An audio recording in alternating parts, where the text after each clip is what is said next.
Hey, I'm JD. And I'm Bud, and we're the Box Masters, and you're listening to Everything Fab Four On Salon.com. That's right.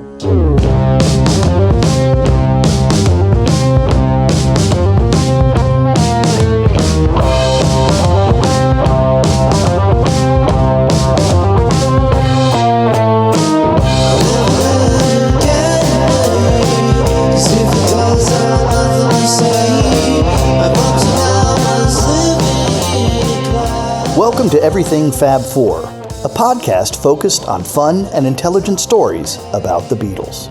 I'm your host, Ken Womack, music culture columnist for Salon.com and a Beatles scholar and historian.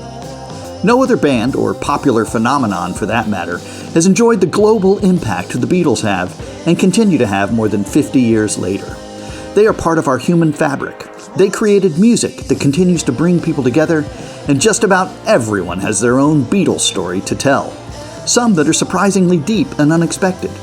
This show seeks to draw those stories out in interesting and insightful ways. Remember, it's a Beatles world, and everyone has a story. And I started checking out all the originals. I was like, man, there's some serious songwriting here. Eleanor Rigby, the first phrase is 5 bars, but the strings had that kind of rhythmic bounce. So I was like, man, you know what? Let me try to see how this sounds swinging. And I remember when we first started playing it, everybody would get tripped up on that 5-bar phrase, you know, boom,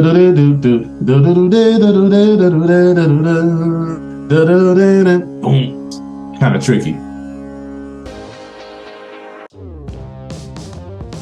Today's guest is Grammy-nominated American jazz guitarist Dan Wilson. Hailing from Akron, Ohio, Wilson cut his teeth at his local church while finding his inspiration and influence from a range of guitar greats, including Wes Montgomery, Charlie Christian, Joe Pass, and George Benson, among others. His musical identity has been shaped by everything from gospel and blues to traditional jazz, hip-hop, and horn players like Sonny Rollins and Joe Henderson. After graduating from Hiram College, Wilson made his recording debut with pianist Joe McBride and performed to worldwide acclaim with Joey DeFrancesco and Christian McBride's Tip City, eventually recording his debut as a band leader with To Whom It May Concern in 2012. Over the years, Wilson has shared the stage with a host of jazz greats, including Eric Marienthal, Russell Malone, Les McCann, René Marie, Jeff Hamilton, David Sanborn, and Dave Stryker. In 2017, Wilson earned a Grammy nomination for his work on DeFrancesco's Project Freedom album. He also served as a guitarist on Van Morrison's recent albums You're Driving Me Crazy and The Prophet Speaks. In 2021, Wilson released Vessels of Wood and Earth, which includes the standout cut Who Shot John. The album was produced by McBride for his Brother Mister Productions label. In 2022, Wilson was named as a Letter Rising Stars Jazz winner. His latest LP, Things Eternal, features his innovative take on the Beatles' Eleanor Rigby.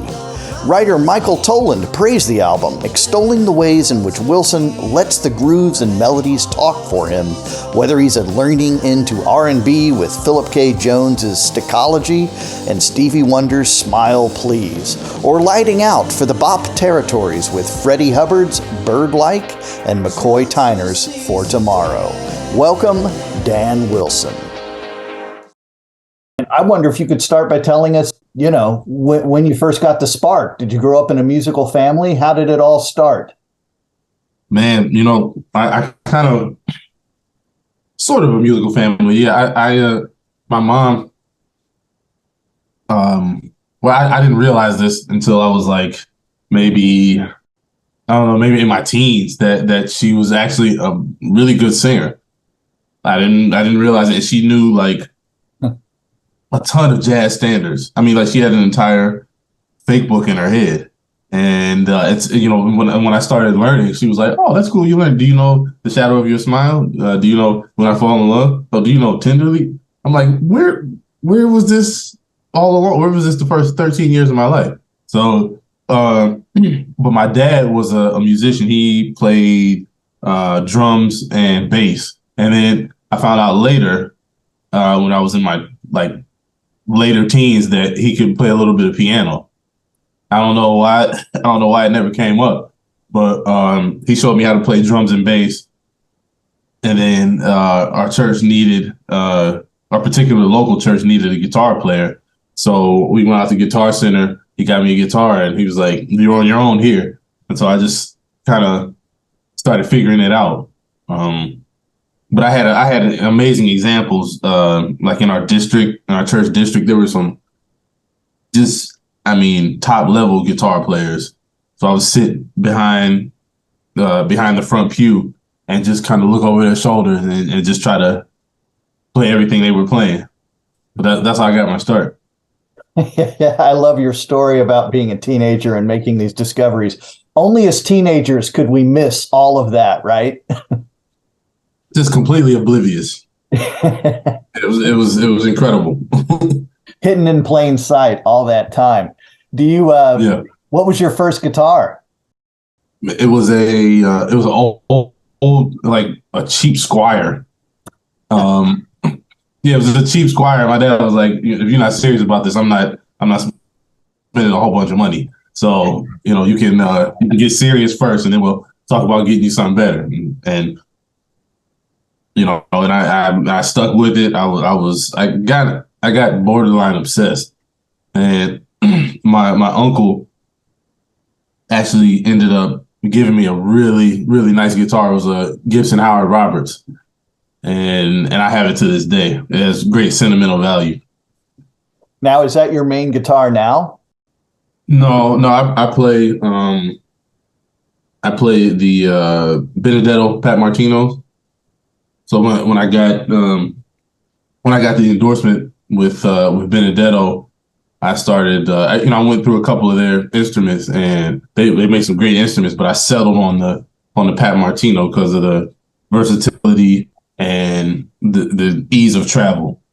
Well, those are important considerations. I know so many people who learn to play on a Squire, and it's almost better for you because it doesn't have the greatest action, and et cetera, and it almost makes you work harder. Yeah, it didn't have the greatest anything. So I just I just kind of I just had to make it work. Yeah, that's what music is, right? In a way, problem solving. For sure.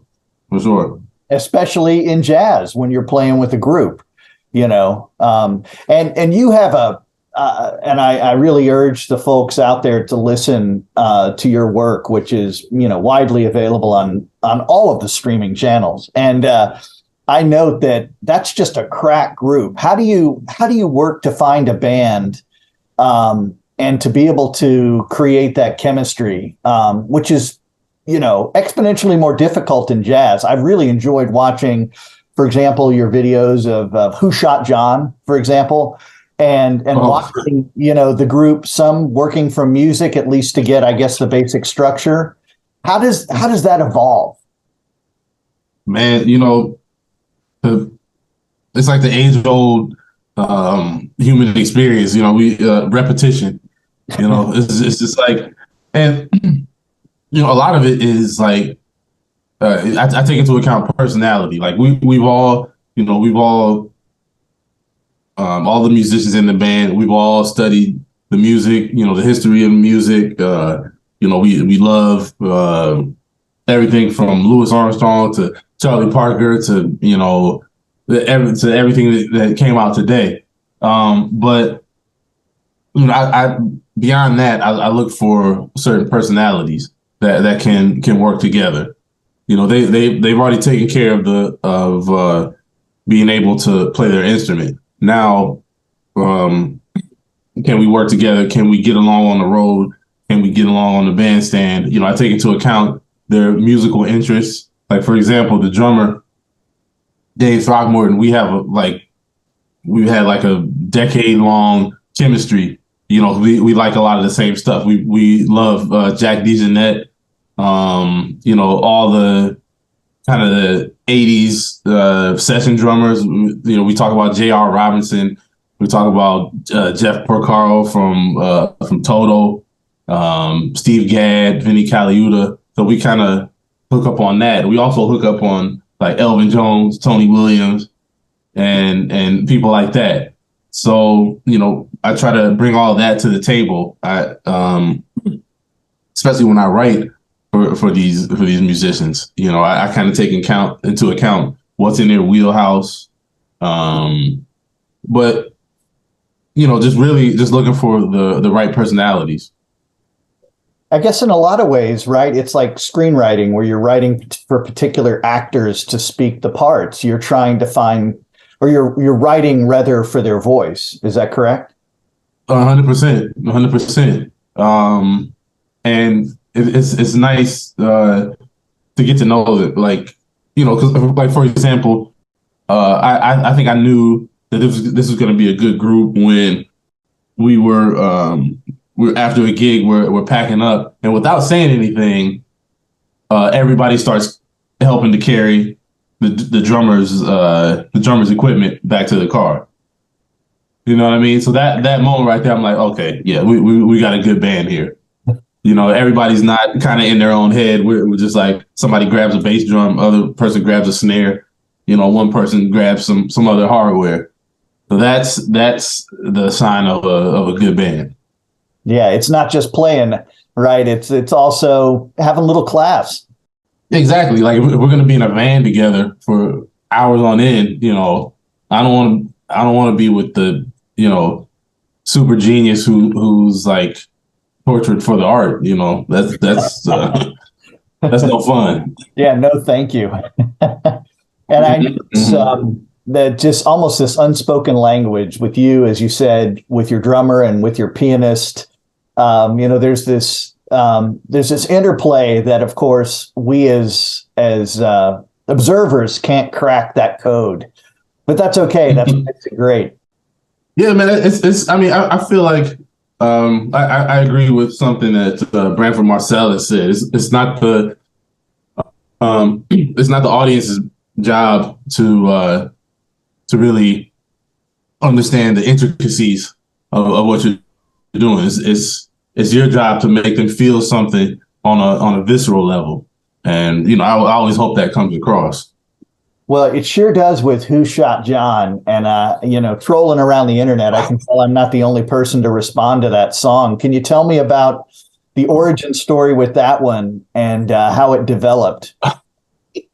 Yeah. So that was so when I was growing up in the church, we used to have these revivals or convocations.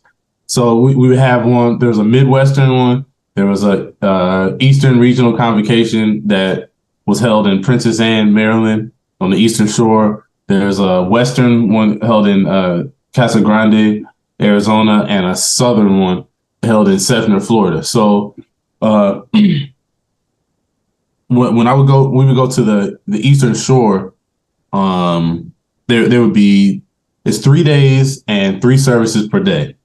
So some of the sisters in the church would get these elaborate hairdos and spend hundreds of dollars getting these elaborate hairdos to go into a church with hundreds of people and no air conditioning. And so by the end of like song 1, their hairdos are completely ruined and sweated out. And so a friend of mine said that some of the sisters would go into these services looking like $1 million and come out looking like Who Shot John. So I never forgot that. And I named the tune Who Shot John. That's great. Now, as a Beatles guy, I was worried that it was about John Lennon. No way. That'd be kind of dark. No, and it was too up tempo for that. Your story's better. I remember right? Folks getting all dolled up for events like that, and then in no time, it's all over. It's done, yeah, because we were not like the quiet church that sits down and people will be out in the aisles dancing, and it was that kind of experience. Great place to learn music. Oh yeah, and it's amazing how often I talk to folks, musicians who who learned to play singing in church, and it was, I think it goes right to what you said, repetition. You know, you're going to play at least once a week. That's what I learned. I learned to sing and play in church because of what you just said. You knew there were going to be one rehearsal at least and Sunday. Yeah. And it's not like a music is not like a homework assignment. It's a way of life, you know, like even before we picked up an instrument, you had to learn to clap on beat. Because like we had devotional services, so it wasn't an option for you to just sit down and observe the service. You had to get up, sing, and participate. Everybody in the church was required to do that. So by the time you pick up an instrument, you know, a lot of the problems that a lot of students encounter have been solved already. We'll be back with more from Dan Wilson after these messages. You're listening to Everything Fab Four on Salon.com. I know that you've also done a cover of Eleanor Rigby. Do you have where do the Beatles fit inside your repertoire? Do you have a Beatles discovery story back there in the attic somewhere? Oh yeah. That's in the front room. So the way I kind of got hit to the Beatles genius was actually through George Benson. Got that album, The Other Side of Abbey Road, and all these great arrangements. I think Don Sebesky might have done those arrangements. I'm not. I think he might have done the orchestral arrangements, but that's accurate. Yeah. And so I was like, I went backwards. I was like, and I started checking out all the originals. I was like, man, there's some serious songwriting here. And just to see the way the Beatles put phrases together was pretty intricate. Like there's that song, "You Never Give Me Your Money." You know, there's a just the way even on the original, you know, just the way they put the phrases together. There'll be like 5-bar phrase, 3-bar phrase, and you know, really interesting. And Eleanor Rigby, the first phrase is 5 bars, and I was like, man, that'd be really cool swinging, you know. And it's just like seeing how that string arrangement kind of jumped out at me, you know. It's really lively, you know. You know, it's really upfront and really lively, even though the subject matter is kind of dark. Oh, yeah, I mean, no one was saved. Right? Yeah, that's like, you know, guys in there knitting their socks. You know, it's just like, it's really sad. Happy ending there. Yeah, not at all. But the strings had that kind of rhythmic bounce, so I was like, man, you know what? Let me try to see how this sounds swinging. And I remember when we first started playing it, everybody would get tripped up on that 5-bar phrase, you know. Boom.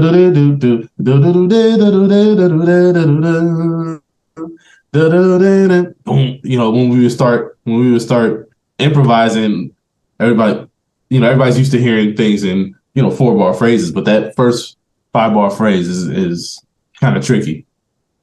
I like how you guys found the kind of tension and I guess urgency in that song, and really homed in on that. Oh yeah. It's there. It's like, whoever did those string arrangements really kind of put that urgency there. It was George Martin. Yeah, that's right. That's George Martin. Yeah. Yeah, and then he borrowed it from Bernard Herrmann, who did the Hitchcock scores around the same time. That kind of choppy sound, like in Psycho. Psycho. That's right. Okay. Yeah. Yeah, it's good stuff. I'm so glad you mentioned the George Benson record. You know, that thing completely holds up. Yeah. And I think it came out pretty close to when they released Abbey Road. I think so too. And it just absolutely it's a powerhouse, that thing. I'd like to go back, if you will, for a moment to You Never Give Me Your Money, which they made that in May 1969. So it's getting pretty close to the end. But the guitar work in that song, in that original recording, is so organic. In a way, and I know that this will bother a lot of folks out there, but so what? In a way, that's some of the best guitar playing, period, in their whole story. There's just this organic give and take with those passages that roll from one section of the song to the next, and they never repeat. Yeah. No, yeah, it's really interesting, man. Like, and I have an arrangement of "You Never Give Me Your Money," too. I haven't brought it to the masses yet, but it has some of that stuff because it's nice because how the guitar marks the section, do it,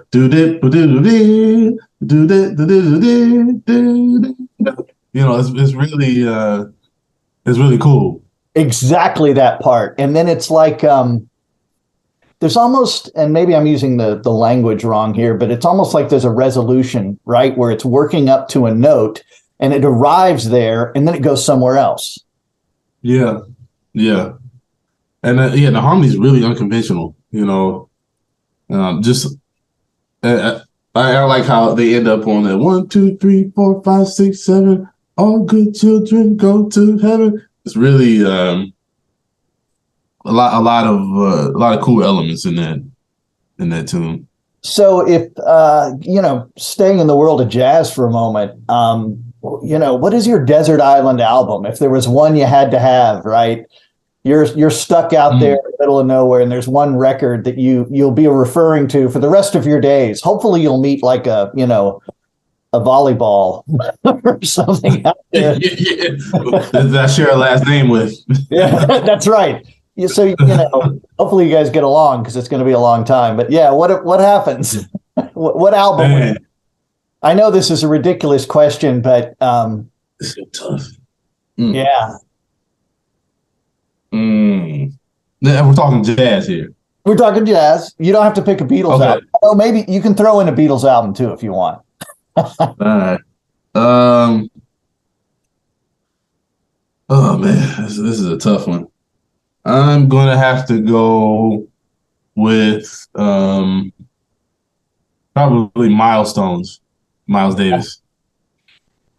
Yeah. That record. When I was learning that record, I kind of was on a deserted island because I was going to Youngstown State University, and my drive was like an hour, exactly an hour, back and forth. And I would listen to that album Monday, Wednesday, and Friday. My whole trip, all the way there and all the way back. So I was, for 2 hours, 2 hours a day, I was on a desert island with that album. Nothing else existed. And is it one of those where you listen to it even today and you still haven't interpreted and mined everything out of it? Oh, 100%, 100%. Like, there's so many classic moments on there. I think Miles' solo on Straight No Chaser is one of the best solos that's ever been played in jazz. I have a couple. Those it's one of my Mount Rushmore solos. Then of course the version of the Ahmad Jamal arrangement of Billy Boy. And Miles doesn't even play on that one. There are no horns on that record. He had the foresight to just be like, I'm gonna sit out on this one. And just Red Garland, Paul Chambers, and Philly Joe Jones. It's incredible. His level of confidence was really something. I'm sure like all of us, it wasn't in all parts of his life, but at least when he was making music, he had no peer. I don't know, that one solo you just described, thinking back on that may be the best solo anywhere. Yeah, it's like there's no fat on it at all. Yeah. I can think of one. There's a Louis Armstrong solo on Potato Head Blues. and where you can really tell, like, he's taking American music to the next level. You know, that, like, he's completely ahead of the pack, and you know, and you can tell it's like reminiscent of maybe like King Oliver or something like that, but you could tell like this is the next step in the music, and the music's going to be changed forever. Yeah, that's a remarkable thing, isn't it? And I guess that's the lightning in the bottle that, you know, the Beatles captured for a while, that ability to be so far out in front you can't see them. Their moment. And of course, neither of us are first generation fans, but, you know, coming up with things like Rubber Soul, Revolver, Sgt. Pepper. Yeah, it's in a way that must feel like a desert island when you're doing something nobody else is doing. Yeah, for sure. Oh, for sure. You know, and I can, you know, I can only imagine some of the, like, the pressure that they must have felt, you know, with so many eyes on them and so many kind of hangers on, you know, when you're, you know, when you're playing like your jazz gig for 30 people, you know, there's a certain like anonymity that you can, that you learn to appreciate as you become more visible, you know. You know, some of those eyes, I guess we're hoping for them to fail too. Oh yeah, for sure. Oh, for sure. Like when you, and when anybody gets to that level, you know, you got some people like, oh, they shouldn't have that amount of success, and you know, people. I remember when Michael Jordan was at the height of his career, and I remember people saying they were tired of him winning so much. That's an unbelievable thing to say, you know. Somehow it wasn't entertaining anymore. Right. Yeah, like he was. He should just give people a break from winning so much. Yeah, that's insane. Yeah, it's not Little League, you know. Exactly. And then even when he's not at the top, he can still pull out the shot. You know, it's some people can just play regardless of the genre, whether it's music or, you know, basketball or what have you. Right. I mean, it's just it's just a skill. I often say to my students, you know, they'll say, wow, we just listened to the White Album or whatever, and what genius it is. And I'll say, I don't know if that's genius. I think genius is knowing that you needed to go in and make the album and show up. Or like you said earlier, I mean, it's a lot of the non-musical things that allow the musical things to be great, like people who chip in and help out, you know, showing up and knowing to show up even when you don't want to is a kind of genius. For sure. Oh, yeah, man. And you know, there's that, and we talked about that repetition, you know, and I went back and sometimes I go back and listen to interviews of Charlie Parker, and you kind of hear about his habits, his practice habits early on. You know, he's like that interview he did with Paul Desmond. I think it was Paul Desmond, and he was like, well, you know, I practiced for 3 months straight, 12 hours a day. Like that right there. That's like, what? 3 months, 12 hours a day. You know, and so that's why I was so kind of upset when the movie Bird came out and it was so focused on his drug use.